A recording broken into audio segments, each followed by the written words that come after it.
Hello guys, welcome back in my new video. तो आज हम आ गए हैं ईवीएस पेडागॉजी का वीडियो सेकंड लेके। आई होप आप सभी को पसंद आएगा। पॉइंट्स अच्छे से याद करिएगा और आप जहाँ से भी तैयारी कर रहे हैं अच्छे से करते रहिए, डेली रिवीजन करिए और आपका सीटेट 100% निकल जाने वाला है। तो हम शुरू करते हैं फटाफट। पर्यावरण तथा बालक के मध्य जो अंतःक्रिया होती है, मतलब है कि वो अपने वातावरण को कैसे प्रभावित करता है और वातावरण जो होता है वो बालक को कैसे प्रभावित करता है। तो यही पर्यावरण शिक्षण कहलाता है। अब देखिए, पर्यावरण शिक्षण के क्षेत्र क्या होते हैं। अब आपको लग रहा होगा कि ये इम्पोर्टेंट नहीं है, तो ये मोस्ट इम्पोर्टेंट है। देखिए, क्वेश्चन आ चुका है कि निम्न में से पर्यावरण शिक्षण का क्षेत्र कौन सा नहीं है।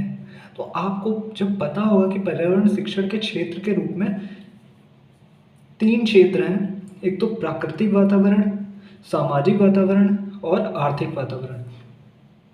तो ये आप याद रखिएगा। अब हम शुरू करते हैं प्राकृतिक वातावरण। तो देखिए, प्राकृतिक वातावरण क्या है। कक्षा में सर्वप्रथम शिक्षक बालक को प्राकृतिक वातावरण से परिचित कराता है। बालक अपने प्राकृतिक वातावरण का पूर्व ज्ञान रखता है। देखिए, जब हम स्कूल में एडमिशन लेते हैं तो उससे पहले हमें जो घर पे सिखाया जाता है, जो हमारे चारों चीज़ें होती हैं, वो हमें पहले से ही पता होती हैं। इसके अंतर्गत शिक्षक बालक को पेड़ पौधे जानवर आदि से परिचित कराता है। अगर देखिए, टीचर डायरेक्ट बुक्स पढ़ाने लग जाएगा तो बच्चे की समझ में नहीं आएगा। वो पहले बच्चे को उन चीज़ों से परिचित कराएगा, उनसे इंट्रोड्यूस कराएगा जो उसने पहले से देख रखी हैं, अर्थात पूर्व ज्ञान के आधार पे। अब हम बात करते हैं, ये रेड पेन से इंपॉर्टेंट पॉइंट लिखा है, शिक्षक द्वारा बच्चे को उसके परिवेश से संबंधित विषय पढ़ाने चाहिए।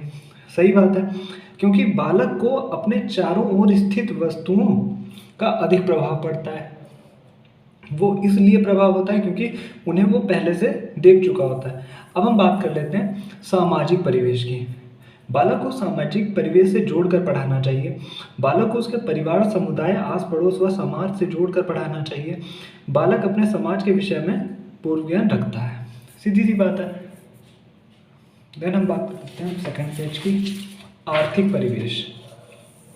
देखिए, तो शुरू हो गया आर्थिक परिवेश। आर्थिक परिवेश के अंतर्गत क्या है। आर्थिक परिवेश होता क्या है, देखिए, पर्यावरण संरक्षण से संबंधित है। आर्थिक परिवेश जो है हमारा, वो पर्यावरण संरक्षण से संबंधित है। देखिए, इसमें जो मोस्ट सुटेबल पॉइंट होता है आपको वो टिक करना पड़ता है। प्रेजेंस ऑफ माइंड और पॉजिटिव सेंटेंसेस आपको याद करने पड़ते हैं। कोई भी निगेटिव सेंटेंस आप नहीं टिक करोगे जो बालक के विरोध में हो। अब इसके बाद हम बात करने वाले हैं पर्यावरण शिक्षण का महत्व क्या है। देखिए, हमारे समस्त पर्यावरण में जो भी उपस्थित है उसका संरक्षण अत्यंत आवश्यक है। पर्यावरण शिक्षण का महत्व निम्न प्रकार है।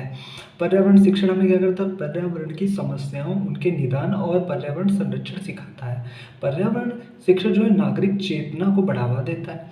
पर्यावरण शिक्षण पर्यावरण तथा मनुष्यों की क्रियाओं के मध्य संबंध दर्शाता है।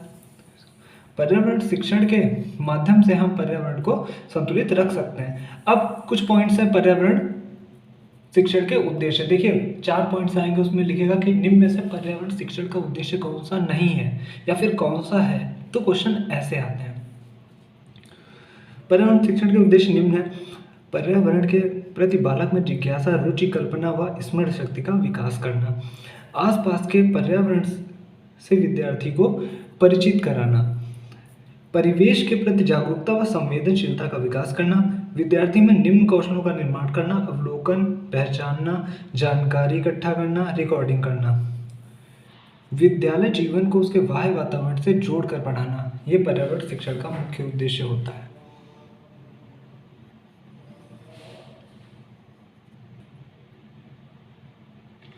देखिए, अब हम शुरू करने वाले हैं एक most important topic, NCF 2005। NCF की पहले देखिए फुल फॉर्म क्या होती है, नेशनल करिकुलम फ्रेमवर्क, राष्ट्रीय पाठ्यचर्या की रूपरेखा। अब देखिए, एनसीएफ 2005 को एनसीएफ 2005 क्यों कहा जाता है, ये रीज़न आपको पता होना चाहिए। क्योंकि देखिए, सबसे लास्ट की रिपोर्ट जो थी एनसीएफ ने 2005 में प्रस्तुत की थी, उसके बाद एनसीएफ की कोई रिपोर्ट नहीं है, इसीलिए इसे एनसीएफ 2005 कहा जाता है। अब एनसीएफ 2005 की अध्यक्षता किसने की थी? तो वो की थी प्रोफेसर यशपाल सिंह ने की थी। अब एनसीएफ 2005 ऐसा मतलब नहीं है कि 2005 में ही आरंभ हो गया था। तो एनसीएफ 2005 ने अपना अध्ययन कब आरंभ किया था? वर्ष 2000 ईस्वी में। अब देखिए इसके अंतर्गत एक शब्द आता है एकीकृत उपागम। आई होप आप समझ पा रहे होंगे। एकीकृत उपागम क्या होता है? देखिए विविध विषयों को एक साथ पढ़ाना। पहले सबको पता है कि पहले शिक्षा पद्धति जो थी कैसी थी? पहले उसमें सामाजिक विज्ञान एक विषय हुआ करता था जिसके अंतर्गत इतिहास, भूगोल, संविधान, पर्यावरण और विज्ञान सब अलग अलग से पढ़ाए जाते थे। लेकिन एनसीएफ 2005 ने इसमें कमियां पाई कि बालक इन सब चीज़ों को अलग अलग नहीं पढ़ सकता। तो उसने क्या किया? एनसीएफ 2005 ने पर्यावरण शिक्षण को बढ़ावा दिया। उसने क्या कहा कि पर्यावरण शिक्षण के अंतर्गत ही भूगोल, विज्ञान, नागरिक शास्त्र और इतिहास पढ़ाए जाएंगे। इसमें देखिए कोई भी विषय को इग्नोर नहीं किया गया है, सारे विषय रखे जाएंगे लेकिन वो सब पर्यावरण से जोड़ के पढ़ाए जाएंगे। तो ये था एकीकृत उपागम। अब हम बात करते हैं, ये देखिए पॉइंट्स कुछ लिखे हुए हैं। आरंभ में प्राथमिक स्तर पर व्यक्तिगत विषय थे जो बालक हेतु उपयोगी नहीं थे। एनसीएफ 2005 ने इसका संशोधन करके पर्यावरण शिक्षण की अवधारणा प्रस्तुत की जो पर्यावरण शिक्षण कहलाया। सभी विषयों को सामूहिक रूप से पर्यावरण से जोड़कर पढ़ाया जाना चाहिए। ये इसके मुख्य उद्देश्य थे। आई होप आपको बहुत अच्छे से समझ में आया होगा। अगर आपको ये वीडियो अच्छा लगा हो, क्योंकि इतने कम टाइम में इतना बेस्ट नॉलेज आपको शायद ही कोई दे सके। 6 मिनट का हमारा वीडियो है और आप अच्छे से इसका स्क्रीनशॉट ले सकते हैं। उसके बाद अपने नोट्स आप खुद मैनेज कर सकते हैं। आप डेली रिवीजन करेंगे। आई होप कि कोई पॉइंट छूटा नहीं होगा। मैंने सब कुछ इसमें कवर किया है। अब आगे भी आने वाले जो वीडियोज़ हैं उनमें और अच्छा करने की कोशिश करेंगे। एंड आई होप कि आपका एक भी क्वेश्चन ना छूटे। Thank you.